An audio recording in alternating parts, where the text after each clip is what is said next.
What a day here on Get Up. We are counting down to the start of free agency, 6 Eastern, 9.5 hours from now. Jay Williams is here. Yes, and Wendy's been working 3 days straight. Yes, and you're playing a game of fact or fiction. Okay, so let's start with this, Jay. The Hawks are now contenders in the East after acquiring DeJounte Murray. No, not contenders. I still like the Boston Celtics and Milwaukee Bucks, a lot of other teams more so than I like the Atlanta Hawks. But I do like the way the Hawks are going. And I think that Trae Young has played most of his career off the ball. I do like what this backcourt brings to the table. If you're not a contender with Trae Young and DeJounte Murray, it shows how tough the East is. Yeah. Wow. Yeah. I can't believe they're not a contender. But Bradley Beal's now a free agent. Deserves a 5-year, $250 million contract. Yeah, he deserves a supermax. It will be interesting to see when the CBA comes up in 2023, 2024, if Adam Silver and owners push to change for it. Look, if you sign a supermax, that's great, but you have to be here for the remainder of your deal terms. And if you decide not to, then you'll forgo your contract. Can't force your way out. Okay, here's another one for you. The Sixers will end up as favorites in the East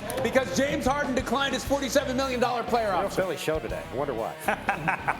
Favorites in East? Fact or fiction? I would still say I think the Boston Celtics are probably the favorite in the East, but I think they are damn near close. And I think that James Harden will actually be on a mission to prove a lot of people wrong considering the way he played last year. Okay, so let's stop down on this because this is the big topic of the day right now.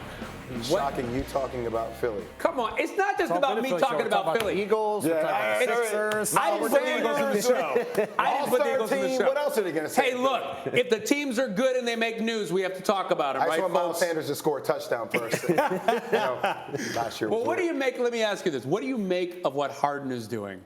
So Wendy brought up a great point about him showing the effort to buy in.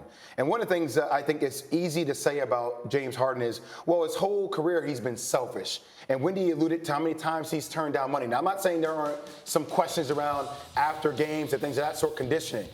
But damn, you haven't heard anything from James Harden since he kind of went out on bad terms the last time they lost in the playoff game. So him working on his conditioning, him turning down money, right? He's still going to make a lot of money, but to show, let's get guys like PJ Tucker. I really think this is going to be a breakout season, and we will be talking about James Harden differently when it's all said and done with the Philadelphia 76ers. To your point, Jay Will, at the end of Game 6, when they lost to Miami, James Harden went out of his way to say, I'm going to do what it takes to make this team into a winning team. And that was talking about his contract status. Like he has backed that up. He has come back, and by opting out of this deal, taking a little less money now, it's allowed this team to be better than it would have been otherwise. That was not the narrative around James Harden before this year. So is James Harden a changed man in some way?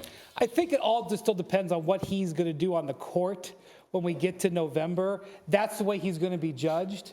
But I will say two things. One, before he got injured with that hamstring, when he first came to Brooklyn, he put up great numbers. And then last year, even though he wasn't clearly himself, he still put up good numbers. There is still an excellent player there.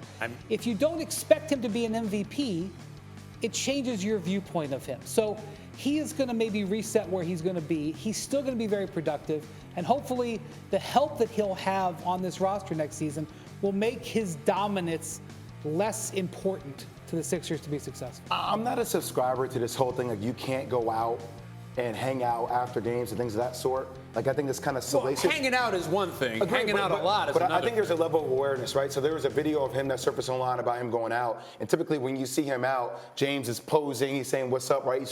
He was like, yo, nah. Like, put down the there's to me, like, that level of awareness is like, oh, okay, like, there's something for me to prove, then let me keep perpetuating this narrative. I think that's interesting. Do you think he's worried about his legacy? I think everybody's worried about their legacy when it's all said and done. No, but I mean, for him, more so than in the giving past. Me this really his number interesting was retired at strip clubs in Houston. I think the man had some good times. I mean, I know Can a lot we of just NBA. say that again? I know a lot of NBA players that would have their numbers retired at strip clubs. Hey, listen, Wendy, I'm not comparing. Who are elite level comparing. players. So, like, for me, it's how are you winning a championship? Like, that's the missing link for him. You win a championship, and I feel like he is best suited to do that in Philadelphia with Joel Embiid. And with PJ Tucker, and with Anthony Melton, and with Tyrese Maxey. Like, this is a situation that is set up for James Harden to succeed, right? This team is going to be better He's not the best player. He's playing with Joel Embiid, who might be the best player on the planet. He just has to do his part, and he's doing his part today. He has to do his part next season. Ultimately, what you do on the court matters. Actions Agreed. matter. Actions matter than IG. Actions matter in a lot of ways more than your contract. His actions on the court will define what his situation. So you said they didn't. You said they're not the favorites to you in the East. Where do they stack up in the East? Tim has talked about this over the last couple of days. There is no perfect team in the East. All of these teams are flawed. So it's going to come down to health. It's going to come down to chemistry. It's going to come down to who's able to potentially make moves during the season and improve them. But as you look at that, I mean, I can't even tell you what the best bet is. I could even argue with you that the best bet today would probably be the 76ers at 6-1 there. Any of those teams, and especially in the top four, the Heat I'm not so sure about, but any of those teams in the top four, you could make a compelling case, assuming the Nets don't explode, which there's a different set of odds for that. Is any of those four teams, from a talent standpoint, you could argue, you could throw the dice and say any of those could win. I think Bobby Portis opting out is a low-key interesting story for the Bucks, just considering their depth, right? And the role that he played in them winning a championship when they did have PJ Tucker on that team.